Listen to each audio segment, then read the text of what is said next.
হঠাৎ করে আকাশে সূর্যের থেকেও উজ্জ্বল একটা আলো দেখা গেল। কয়েক সেকেন্ডের মধ্যে চারপাশ আগুনে পুড়ে গেল। বাড়িঘর, রাস্তাঘাট, মানুষ সব কিছু উড়ে গেল বাতাসে।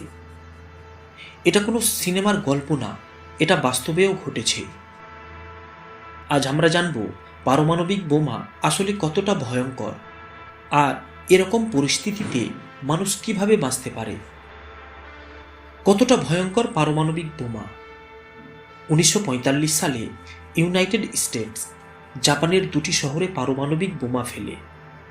প্রথমটি পড়ে হিরোশিমা শহরে, দ্বিতীয়টি নাগাসাকি শহরে। মাত্র কয়েক সেকেন্ডে লক্ষাধিক মানুষ মারা যায়।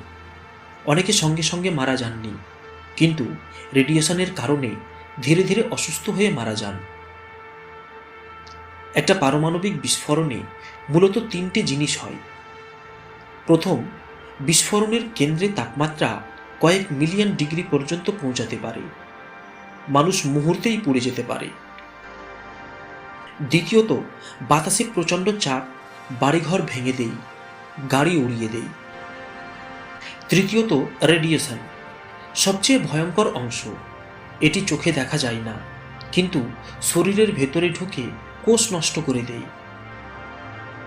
আজ যদি পারমাণবিক যুদ্ধ হয়, আজকের বোমাগুলো 1945 সালের বোমার চেয়েও বহুগুণ শক্তিশালী। বিশ্বের বড় শক্তিধর দেশগুলো যেমন United states, Russia, China, India, Pakistan, এদের হাতে এমন অস্ত্র আছে যা পুরো পৃথিবীর পরিবেশ বদলে দিতে পারে। অনেক বিজ্ঞানী বলেন, যদি বড় মাত্রায় পারমাণবিক যুদ্ধ হয় তাহলে নিউক্লিয়ার উইন্টার হতে পারে, অর্থাৎ পৃথিবী অন্ধকার আর ঠান্ডায় ঢেকে যাবে। যদি পারমাণবিক বিস্ফোরণ ঘটে তাহলে কি করবেন? যদি হঠাৎ খুব উজ্জ্বল আলো দেখেন, সঙ্গে সঙ্গে মাটিতে শুয়ে পড়ুন, মুখ ঢেকে ফেলুন, চোখ বন্ধ করুন, কারণ প্রথম আলো আর তাপই সবচেয়ে ক্ষতিকর। দ্বিতীয়ত, যত দ্রুত সম্ভব ভেতরে ঢুকুন।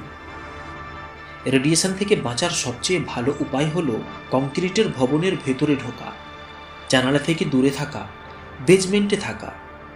মাটি আর কংক্রিট রেডিয়েশন আটকাতে সাহায্য করে। 3 নম্বর, যদি আপনি বাইরে থাকেন, বাড়িতে ঢুকে জামা কাপড় বদলে ফেলুন, সেই কাপড় আলাদা করে রাখুন, সাবান দিয়ে গোসল করুন, এতে শরীরের উপরে থাকা রেডিয়েশন কমে যাবে। চতুর্থ, প্রথম 24 ঘন্টা সবচেয়ে গুরুত্বপূর্ণ। বিস্ফোরণের পর প্রথম 24 ঘন্টা রেডিয়েশন সব থেকে বেশি থাকে। এই সময় বাইরে মোটেই যাওয়া যাবে না। রেডিও বা ফোনের মাধ্যমে খবর নিন। বাস্তব কথা, পারমাণবিক বোমা থেকে শতভাগ নিরাপদ থাকা খুব কঠিন, বিশেষ করে যদি বিস্ফোরণের একেবারে কাছে থাকেন। কিন্তু দূরে থাকলে সঠিক আশ্রয় আর দ্রুত পদক্ষেপ আপনার জীবন বাঁচাতে পারে। পারমাণবিক বোমা শুধু একটা অস্ত্র নয়, এটা মানুষের তৈরি এমন এক শক্তি যা পুরো সভ্যতাকে শেষ করে দিতে পারে। কিন্তু একই সাথে এটা আমাদের মনে করিয়ে দেয়, যুদ্ধ কখনোই আসল সমাধান নয়। আপনার কি মনে হয়, মানবজাতি কি কখনো এই ভয়ঙ্কর অস্ত্র পুরোপুরি বন্ধ করতে পারবে? কমেন্টে জানাতে ভুলবেন না। আর এমন তথ্যভিত্তিক ভিডিও পেতে আমাদের চ্যানেলটিকে সাবস্ক্রাইব করে রাখুন। ধন্যবাদ।